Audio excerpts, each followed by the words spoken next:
Bismillahirrahmanirrahim. Assalamualaikum murid-murid. Okey, hari ni kita belajar akidah ya. Okey, boleh ambil buku ni cepat, akidah tahun 4. Alhamdulillah. Jom mulakan dengan bismillahirrahmanirrahim. Okey, hari ni kita masuk tajuk baru, okey. Tajuk dia ialah sifat qudrah. Sifat qudrah. Apa dia? Apa sifat qudrah ni? Okey, jom kita baca sama-sama. Sifat wajib bagi Allah. Qudrah bererti Allah Subhanahu Wa Taala Maha berkuasa atas segala sesuatu. Apa maksud dia? Maksudnya Allah yang boleh meletakkan apa sahaja kejadian Allah yang boleh tentukan. Faham? Okey, sambung lagi. Tanda Allah berkuasa ialah dengan tercipta sekalian makhluk. Makhluk ni apa? Macam haiwan ataupun kita. Ni semua makhluk lah ni. Faham? Kita manusia pun makhluk Allah juga. Pokok makhluk Allah juga. Faham? Okey. Penyakit ke apa saja itu semua Allah yang cipta. Cuma Allah nak benarkan itu berlaku ataupun tidak sahaja. Sembuh ataupun tidak saja. Macam tu. Faham? Yang penting kita berusaha kalau ada penyakit. Okey? Sambung. Allah Subhanahu Wa Taala berkuasa menjadikan sesuatu perkara mengikut ketentuan. Ini yang saya cakap tadi. Dia berkuasa melakukan apa saja ikut ketentuan Allah. Allah yang nak adakan contoh COVID-19 ni. Jadinya wujudlah COVID-19 ni. Supaya apa sebenarnya? Bukannya supaya susahkan manusia. Tak. Supaya manusia ingat balik pada Allah. Yang Allah ni adalah pencipta. Faham? Kalau Allah tak bagi penyakit, kita seronok je, kita mesti lalai. Betul tak? Macam itulah. Sebab tu Allah wujudkan penyakit itu. Okey, jom sama-sama baca ya. Kekuasaan Allah Subhanahu Wa Taala itu amat sempurna. Ia mampu berbuat apa sahaja yang diingini.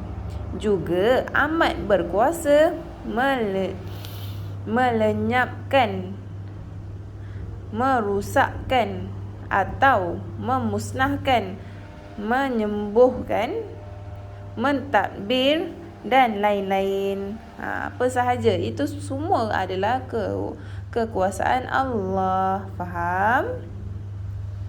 Kekuasaan Allah tiada batasan dan tiada satu makhluk pun dapat menghalangnya. Faham? Maksudnya apa? Allah itu dia satu dan dia juga mampu buat apa sahaja yang diingininya. Contoh, daripada contoh abang ni berlari kan, abang ni sihat lah maksudnya. Boleh jatuh sakit, macam tu. Faham? Itulah maksudnya Allah itu maha berkuasa, iaitu qudrah. Ingat, qudrah maksud dia berkuasa. Boleh? Okey, jom sambung lagi ya.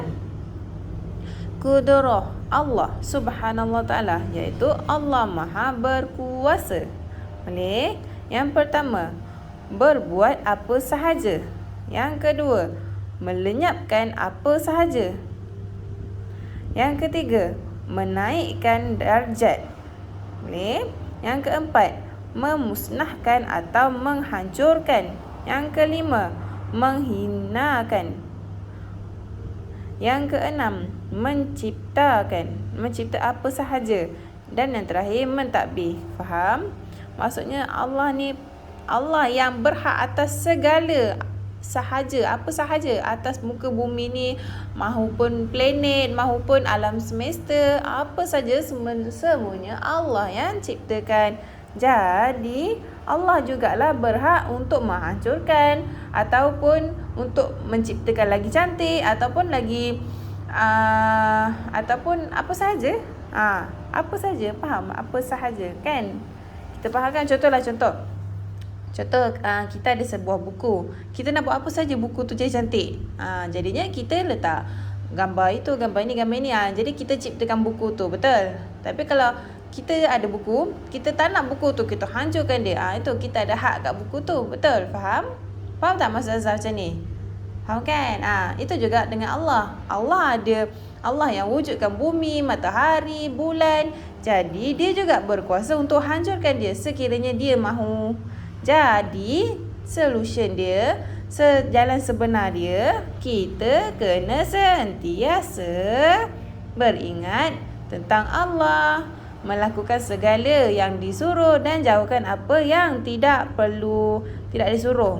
Maksudnya apa? Menipu. Jangan sesekali. Faham? Kalau disuruh apa? Solat, dengar kedua ibu bapa, dengar kata perkara yang baik. Contoh, abang pergi ambil pakaian kat luar tu, dah nak hujan ni, pergi ambil. Janganlah nantilah ibu malas lah, apalah ibu ni, tak baik tau. Itu dah kategori kita berdosa. Boleh? Okey, sambung. Tanda Allah bersifat kedurah. Yang pertama, Allah Maha berkuasa mencipta sekalian makhluk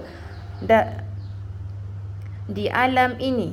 Boleh? Yang seterusnya, Allah Subhanahu Wa Taala Maha berkuasa menjadikan sesuatu perkara mengikut ketentuannya. Allah pun boleh cipta. Contoh, orang tu tangan ada lebih satu, bukan tangan lebih satu, jari dia lebih satu. Maksudnya Allah ada kuasa untuk menciptakan dia. Boleh? Allah ciptakan dia tangan tak ada pun boleh. Macam tu. Faham? Ada sebab di sebalik kejadian. Apa saja yang Allah ciptakan ada sebab. Fahamnya? Dan kamu sekiranya kita jumpa orang macam tu, jangan kita kutuk, tak baik tau. Kita kena hormati dia seadanya dia. Faham ya? Okey, untuk hari ini saya nak kamu dengar dengan teliti apa itu sifat kudurah, iaitu berkuasa. Dengan teliti apa yang Ustazah sebutkan tadi. Itu sahaja untuk hari ini. Assalamualaikum semua. Semoga jumpa lagi. Bye.